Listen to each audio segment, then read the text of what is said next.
Thank you, you all, once again on the second part of the episode with Michael and my podcast, A Legacy of Love. Thank you so much, Michael, for having such an enormous heart, very compassionate, very caring, and willing to share this story with my audience and finding hope. Thank you. Thank you, Analee. Thank you I so much. really appreciate it. And we stayed in those parts that are so difficult to talk about, what you experience. Uh, and as you went through that, and now you're seeing back, I know it must have been very detrimental, very traumatic, very painful. But also, I know that even though it was very difficult to describe, were there red flags? Was there something that you learned so that doesn't happen again, in your own words? Yes, yes. I mean, as I said, when I was describing being in the witness box, at one stage I looked around and there was no one there who was there for me, and I realised that the similarities between what was going on for me and the little girl, and I realised that what she was she'd been looking to me to save her, and I realised that at that point that she wasn't looking at this. This is why she wasn't looking at anyone but me. She wasn't looking at her mum and dad because she was aware of what they were doing. She was looking at me because I was her one hope. I just couldn't see. I just couldn't understand. I couldn't decipher what she was saying. And it hit me that I, I not only was I not fully recognizing what she was going through and her experiences, I wasn't even aware fully. I hadn't taken on board what I was going through because I recognized that I didn't like coming up to see the family. That should have told me something. Yeah. And it should have told me to stop and look and think about it, but it should have also told me, had I been aware enough, had I been skilled enough, had I been experienced enough to think, well, if I have these feelings going through me when I go to see this family, what must it be like for a little girl relying on these parents? But you see, I assumed wrongly. Sometimes what we do is we assume because we would be a certain way with our children, we assume other people will be that way with their children. And it's a wrong assumption. You can't make that assumption. Yeah. So she was the way she was looking at them because she knew that she couldn't get any love and attention from them. And whilst I should have been thinking, she looks sad.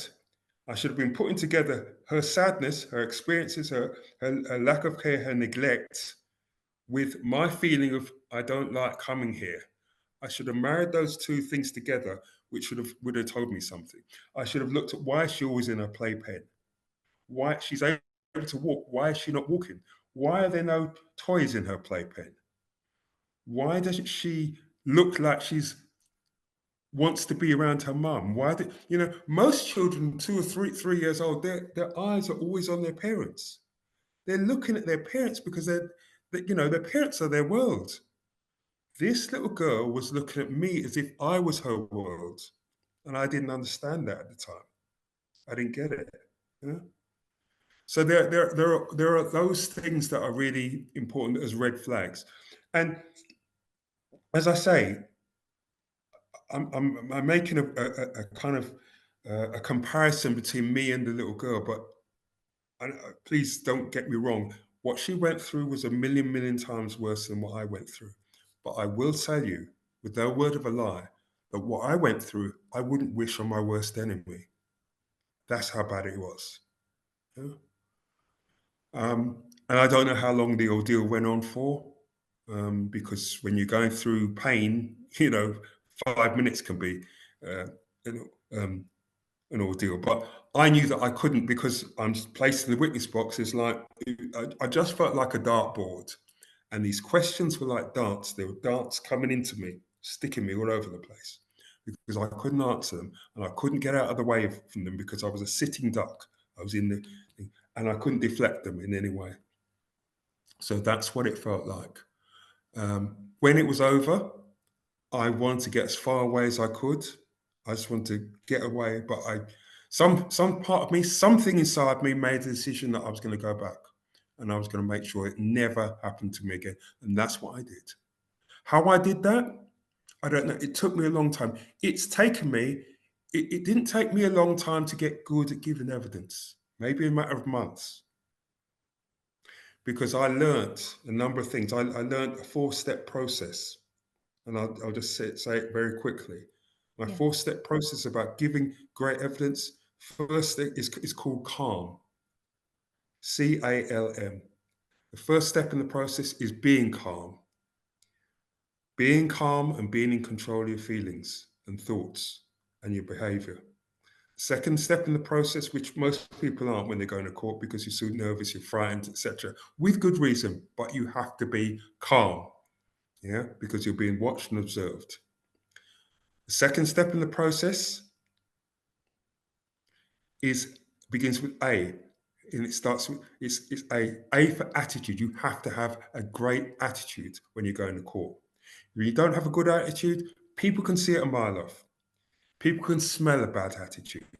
They can look at you. You don't have to be ranting and raving and shouting and swearing, but people can see you instantly when you've got a bad attitude. It shows all over your body, your face, everything. Yeah. So you have to have a great attitude, because otherwise the judge will see, and the judge is noting and assessing you, and the barrister will see, and the barrister will be rubbing their hands with glee, because you'll be playing right into their hands. Because they only have to say a few things to wind you up, irritate you, annoy you, and then you lose all control, because you're already out of control already. That's what happens when you've got a bad attitude. Yes. So it's so important to have a great attitude. Now, the third step in that process is L, begins with letter L, and it's for listening. And it occurs to me that had I been a better listener, I'd have been listening actively to that little girl. I'd have been listening actively, more actively, and I'd have been more reflective, thinking about what's going on for her, thinking about what's going on for me. What was she feeling? Why was she always in tears? Why was she looking like that? Why did she have that facial expression on her? Why did she always look uncared for? Why was she always on the playpen? All those sorts of things. Why is she not looking at her mum and dad? All those sorts of things should have been going through my mind. Why do I feel this way when I come to see her? See, why do I feel so terrible? Why is it like I'm going into some kind of horror, some place of real horror? Because it is. That's what it was. I didn't want to see it. It's like looking at someone who behaves in an evil way. You don't want to see it because it's too horrible to see. You literally don't want to see it. I didn't realize that at the time. So listening to the little girl, listening to what was going through, listening to myself, my own body, what was I feeling? And of course, when you are in the witness box, you have to listen to barristers. You have to listen to the questions they're asking of you. You have to listen to the judge, because the judge might be asking you questions. If you don't listen, you're not going to be able to answer properly. You're not answer properly, you can't give great evidence. Yeah? Yes. And finally, the fourth point, it begins with letter M. And that stands for mindfulness. You have to be mindful when you're in the witness box. You have to know how you're feeling. You have to understand what's going on with you. You have to be aware. You have to not just answer the question immediately, jump to answer. You have to think about how you're going to answer. Think about the best way to answer in a way which is consistent with the other evidence you've given, in order to give the best evidence so the judge can look at it and recognize that your evidence should be preferred to everyone else's. So that is so important that is done. And a lot of the time people have all sorts of, they're anxious, they're nervous, they're frightened, they don't want to be intimidated, they're scared of what the outcome is going to be. So all those reasons, people are frightened of being able to give good evidence and being in court. But if they follow the 4-step formula, that 4-step calm formula, they can get the same results that I get all the time. Takes a little while. They have to practice it, but it can be done. I realize also that maybe you're asking me why, how I changed. My attitude changed. I no longer expected anyone to care for me, to take care of me in that situation. I knew I had to take care of myself because there was no one that's going to do it for me. So I knew I had to do it. And as I said to you earlier, I couldn't save that little girl. I wasn't I wasn't mature enough, I wasn't skilled enough, I wasn't experienced enough. But I can save a lot of other people. I wouldn't want what happened to me to go anyone to go through that. I really wouldn't want anyone to go through that thing. So I can save a lot of people. I can help a lot of people, support a lot of people, give a lot of people a lot of encouragement and useful information, useful strategy, useful skills, useful experience, useful tips in order to be able to give good evidence at court and have the best chance possible of getting the result that they want for themselves, for their children, or for, excuse me, for anyone else who needs that. I think that you learned so much, and the fact is that now you could have a very clear idea when you have that inner feeling that's not right, that you know there's something very wrong. I think that that definitely would allow other people to recognize if you have that feeling, that means that most definitely there's something wrong, and you should find the way Follow. to help. And Mm, if you were seeing the conditions of the little girl, as you mentioned, that definitely is a red flag, and that she was sad and her eyes were so teary, and she had already dried her eyes, but you could still see she was not being taken care of well. Her parents were very neglectful with her. Why was she in a playpen? I think that through years in life, and if you've had any children, or not necessarily, but if you've been around kids, you know that those definitely are red flags. And what would you advise someone that is listening right now and they think that there's something wrong and they just don't know what to do? Um, who to call, where to go? What would your last message be regarding this? follow take the time to listen to what's going on in you. That's one thing. You need to know if you're feeling terrible about something, you're frightened about something, you're ill at ease about something, there's a reason you're ill at ease. That's one thing. Yeah? If you can see the children, if the child or the children don't look right, they are they look stressed, they look tearful, they look upset, or they're always looking, showing up or presenting in a certain way, that's another big red flag. I would also there's although people, people can do malicious, can be malicious, make malicious calls to the police, or they can make malicious calls to the children's services or social services, or they can make um, complaints about the care that a child receives. But if you have if it's coming from a genuine place, you have that concern, it's better to do it and at least give yourself a chance, or give that child a chance of being observed by other professionals, by professionals. If you're not a professional, yeah. Yes, most definitely. All this is very, very touching. Um, I know that you did as best as you could, Michael. And as you said, you were very young. Um, and at that time, if you had never experienced something like this in your own home, you had not been around it, it most definitely is very difficult to connect the dots. That's how I call it. Mm. But as time has progressed and you've seen this and you're aware of it, now you could actually identify it. And you're such great resource for a lot of people that don't have access to this, that they've never heard of such thing. And I truly commend people that if they are feeling that way, to do something about it, not to sit there, not to ignore it, not to think that maybe there's something wrong with them. No, if you have that feeling, that means that there's something going on. And those children, you might be the only opportunity for them. You Mm. might be the only door. You might be the only option for them to get themselves out of that place and to be set free, where they deserve to be loved, protect, cared, um, someone that will be there for them. They deserve all that. Regardless if they don't have loving parents, they deserve that. And you are the only hope and the only light. You are most definitely an inspiration for people to listen to your story, because it's not your fault. And I know that through time you've been able to come to terms with that it's not your fault. And it is well to share your story, because this will empower other people. This will allow them to also recognize when there's something wrong. And you speaking and publicly will definitely bring a lot of awareness to people around, whether it's in UK, whether it's all around the world, because that's my mission of life, of my podcast, touching uh, the world because of abuse. No more abuse.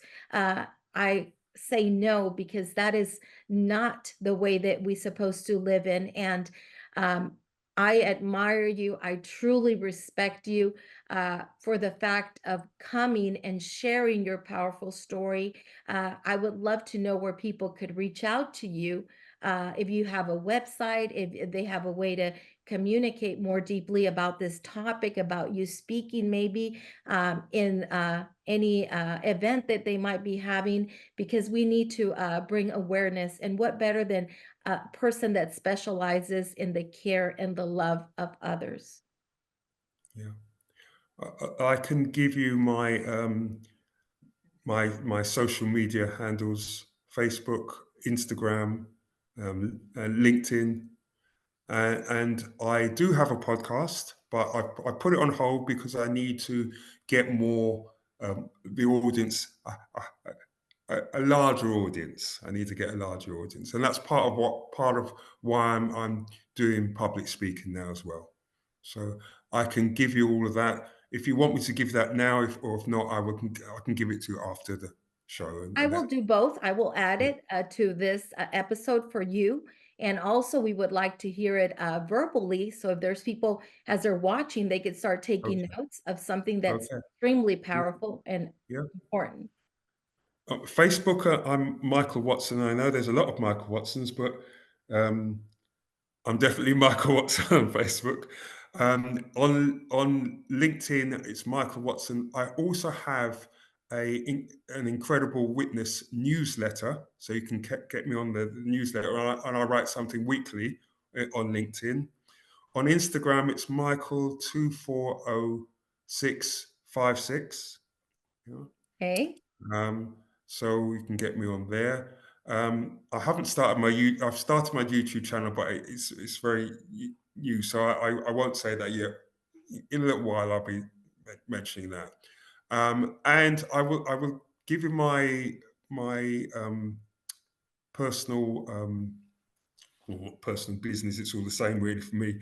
My mobile number, which is +44 +79600777063. So that's +44 79600777063. And I mention that because sometimes these things happen and you can't get me hold of me any other way. So ring or text me, um, because sometimes it's that important. It's you might be going to court and you're really concerned about it. It might be a situation where you're concerned about a little child. It might be a situation where there's domestic abuse, there's mental health, there's something that's going on that is really worrying you. Um, so, you know, and that those times we don't always have people that we can turn to, people that we're comfortable turning to. Um, and you may or may not feel comfortable turning to me, but if you want to, I'm an option. Let me put it that way. Yeah. Yes, well, I appreciate you coming here today. It has been such an honor, and I'm touched today like I always am, but today it went to a different level. Um, my desire is also to bring people to healing, and this is not okay. This should never be tolerated. And coming together, we could make the world a better place, like you said. I keep that very deeply in my heart. And I am so thankful. Thank you, Michael, today for being here with us. Thank you, Analee. Thank you for having me. And thank you for your audience for having me as well. I appreciate it. Thank you. Immensely. Have a good day. Thank you. And you. Thank you.